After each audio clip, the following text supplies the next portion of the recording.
Good morning.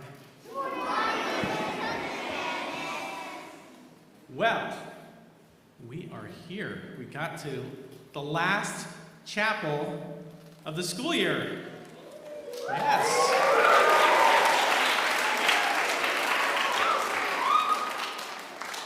Little housekeeping note. Someone asked me the other day, will you be doing my summer birthday? And then I remembered that we did everybody's half birthdays throughout the winter. So we'll come back, we'll celebrate. I hope you have an awesome birthday if it's a summer birthday. I just have a short list of folks before we let out here, and we can sing extra loud for people that have their birthdays coming up. I know those summer birthdays, you know, highs and lows to that. It's good to not have the stress of school, but you know, it's hard when you're not around all your friends. All right, Saturday, tomorrow, we have first grader Daniel Carberry. On Tuesday, the 7th, our very own middle school Spanish teacher, Miss Messer, Senora. On Wednesday, the 8th, 6th grader, Luke Speakman. On Friday, the 10th, kindergartner, Mishika Sursen. She's traveling, yes? She's traveling, okay. And on the 10th, having her final Monty birthday, 8th grader Lonnie Doherty.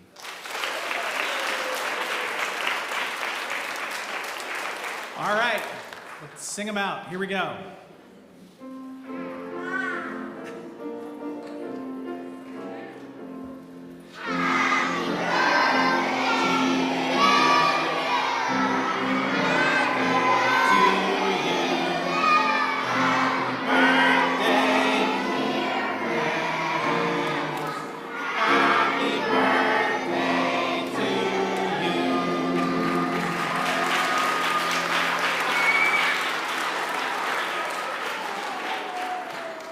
This just in from the home desk via text.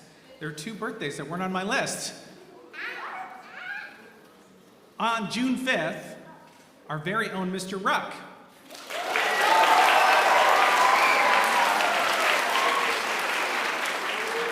And on June 8th, Reese Fields.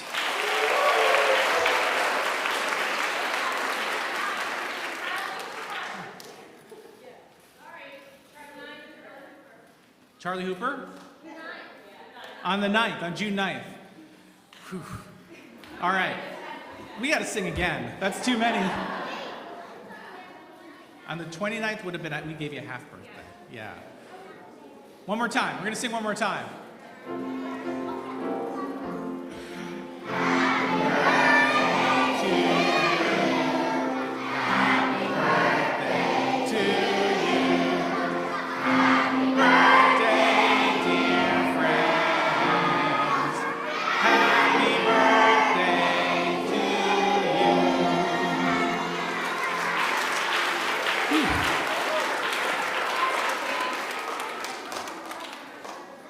Friends, check and double check.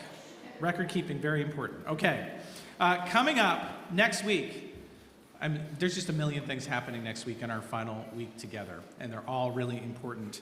For those of you that are hungry on Monday, we'll be having a dine out with Chipotle in Exton, so check your schoolhouse news for that. If you go to Chipotle, a little bit of the proceeds come back to us to support the school, which is awesome. Also on Monday, middle school's going to Dorney Park. Yeah? All right. Special event. Enjoy that. On Tuesday, we will have the Middle School Leadership Project Session 2 from 12 to 3 p.m. They'll be finishing their projects, which is really exciting. And thank you for all the work and leadership that you've given us this year, middle school advisories.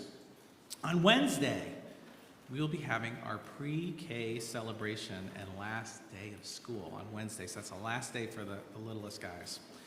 On Thursday, we'll be having our moving up ceremony for the lower school. That will take place at 10 a.m. And Mrs. Murata, what's dismissal for Thursday? Great. And so should parents let dismissal office know, or are they just expected to take them from the field? From their classrooms, okay, great. So you'll be back in your classrooms, parents will pick up from there. And Friday, one of our favorite days of the year, clean up and meetings with the teachers. Have a great time. Then we're gonna get together and have lunch, which is fun. Then on Saturday, we have graduation, and that starts at 9:30 a.m. Mr. Raj, are you in here? What time would you like the students to report on graduation morning?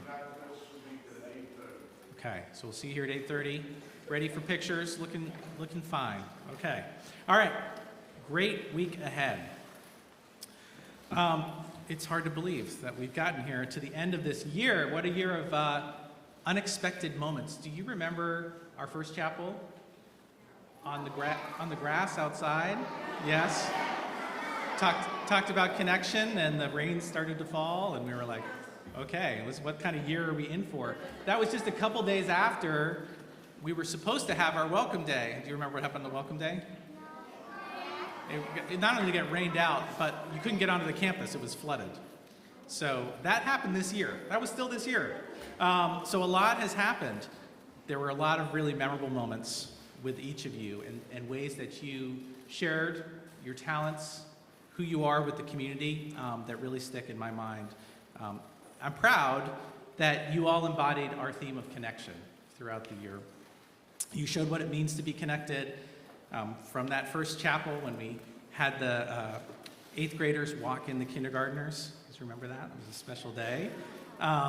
We had all those buddy activities back this year through the Fall Fest. All of your performances here on this stage in various settings, your athletic accomplishments. Look at the framed art award representing all of the things that you guys created this year and shared. Greek and Roman, all the ways that we connected across our school and then across the community. The efforts that we made, some of them by students to say, hey, how can we help others? How can we reach out and be connected? Whether it was Ukraine or the Little League fundraiser, Can You Connect? All of the things that you guys contributed to. Special thank you to all of those, all the students and the parents who supported the flowers that you wrote for Teacher Appreciation, which we all got on our desks this week. We got the ones that you wrote to us individually. What a special connection. I know mine's gonna go on my bulletin board. Stay there when I need to be reminded of that day and of the way that we connect with each other. One way that I will always finish the year is with this Montgomery tradition, and that's to read The Mountain That Loved a Bird, which is by Alice McLaren and pictures by Eric Carl. This book is a long-standing Monty tradition, and each year I think about our theme, and I think it's obvious when you listen to this year why this is a book about connection. Who is connected, and what is the power of their connection, the characters in the story? What does it mean? And if we're connected, what's possible when we build something together? So, this is the book. I have the pictures up. I'll have the pictures up on the screen. I'll be reading from here. How many of you have heard the story before? Just by a show of hands. Okay, yeah, kind of a Montgomery tradition. I had never heard the story before I came here last year, and now it's close to my heart. All right. I may need an assist every now and then, making sure we get to the right picture. Here we go. There was once a mountain made of bare stone. It stood alone in the middle of a desert plain. No plant grew on its hard slopes, nor could any animal, bird or insect, live there. The sun warmed the mountain and the wind chilled it, but the only touch the mountain knew was the touch of rain or snow. There was nothing more to feel. All day and all night, the mountain looked only at the sky, watching for the movement of the billowing clouds. It knew the path of the sun that crossed the sky by day, and of course the moon that crossed the sky by night. On clear nights, it watched the slow wheeling of the far-off stars. There was nothing more to see.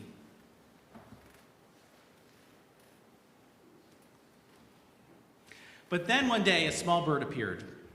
She flew in a circle above the mountain, then landed on a ledge to rest and preen her feathers.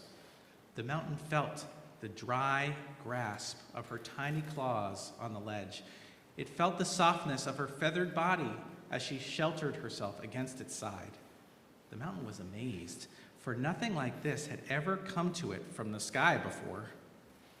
"Who are you?" the mountain asked. "What is your name?" "I'm a bird," replied the other. "My name is Joy. I come from distant lands where everything is green. Every spring I fly high into the air, looking for the best place to build my nest and raise my children. As soon as I have rested, I must continue my search." "I've never seen anything like you before," said the mountain. "Must you go on? Couldn't you just stay here?" Joy shook her head. "Birds are living things," she explained. "We must have food and water. Nothing grows here for me to eat. There are no streams from which I could drink. If you cannot stay here, will you come back again and see me someday?" asked the mountain. Joy thought for a while. "I fly long distances,"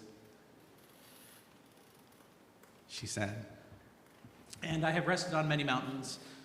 No mountain has ever cared whether I came or went, and I should like to return to you, but I could only do so in the spring before I build my nest, and before you are so far from food and water, I could only stay a few hours." "I've never seen anything like you before," repeated the mountain.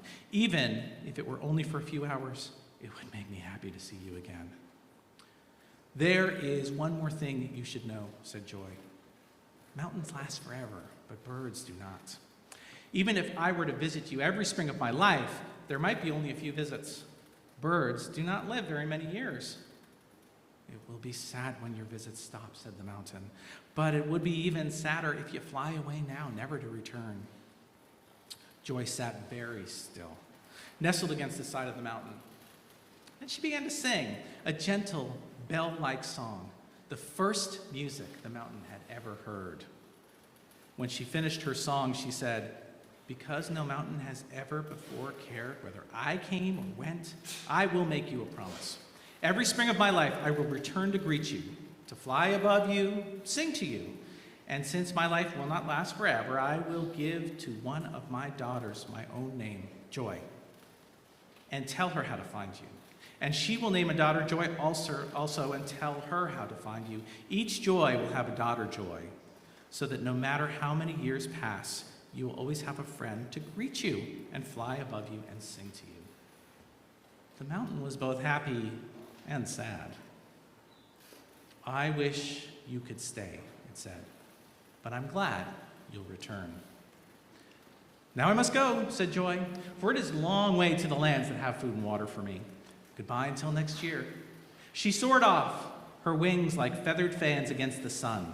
The mountain watched her until she disappeared into the distance. Year after year, when every spring came, a small bird flew to the mountain, singing, "I am Joy, and I have come to greet you." And for a few hours, the bird would fly above the mountain or nestle against its side, singing. But at the end of each visit, the mountain always asked, "Isn't there some way you could stay?" And Joy always answered, "No, but I'll return next year."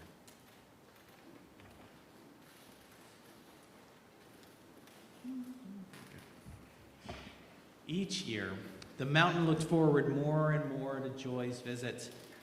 Each year, it grew harder and harder to watch her go.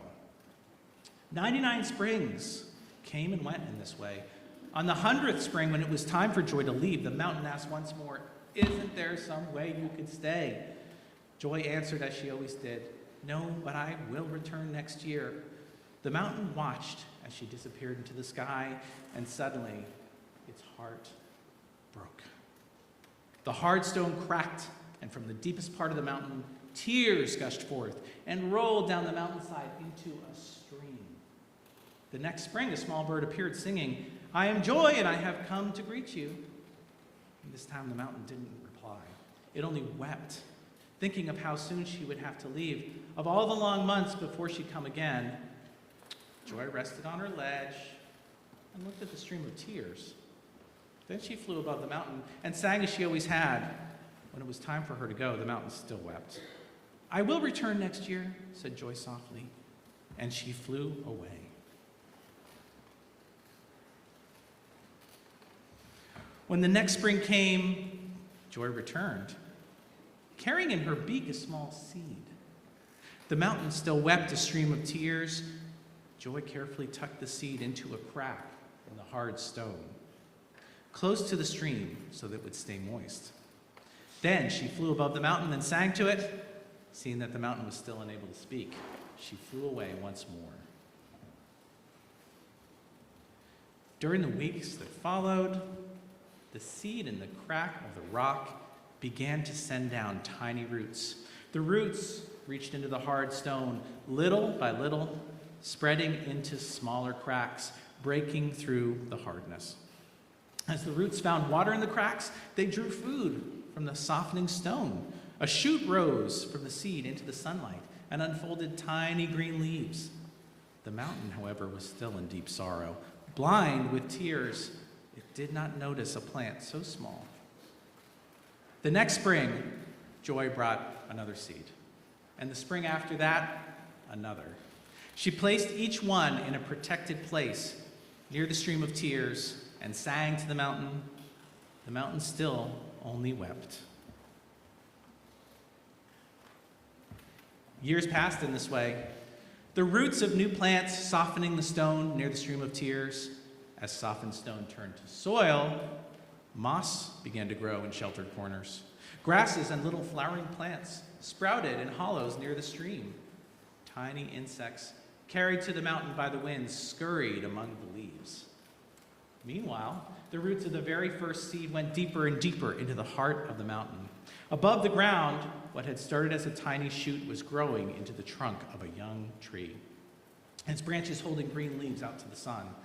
At last, the mountain felt the roots reaching down like gigantic fingers, filling and healing the cracks in its heart.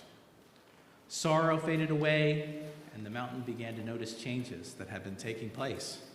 Seeing and feeling so many wonderful new things, the mountain's tears changed to tears of happiness. Each year, Joy returned, bringing another seed. Each year, more streams ran, laughing down the mountain's sides, and the ground watered by the new streams grew green with trees and other plants. Now that the mountain no longer wept with sorrow, it began to ask once more, "Isn't there some way you could stay?" But Joy still answered, "No, but I will return next year." More years passed, and the streams carried life far down into the plain, surrounding the mountain, until finally, as far as the mountain could see, everything was green. From lands beyond the horizon, small animals began to come to the mountain. Watching these living things find food and shelter on its slopes, the mountain suddenly felt a surge of hope. Opening its deepest heart to the roots of trees, it offered them all its strength. The trees stretched their branches yet higher toward the sky, and hope ran like a song from the heart of the mountain into every tree leaf. And sure enough, when the next spring came, Joy flew to the mountain, carrying not a seed, but a slender twig. Straight to the tallest tree on the mountain she flew, to the tree that had grown from the very first seed. She placed the twig on the branch in which she would build her nest. "I am Joy," she sang, "and I have come to stay." There she is. Joy is perched in the tree that she helped to create. The connection between Joy and the mountain, the fingers, of the seed which reached down into the heart. Summer vacation starts after next week. Yes? Your schedule will change. New things will be in your life. New routines, maybe camp, maybe travel, maybe seeing people you haven't seen in a while. For some of you, it'll be the beginning of bigger changes. Maybe you're going to head to a new school next year. Maybe you're in transition. For most of us, we'll be back here in the fall, like Joy, coming again and again. Regardless of whether we are starting a new adventure or continuing one that feels in some ways like a continuation of the same journey, we've already been changed by one another.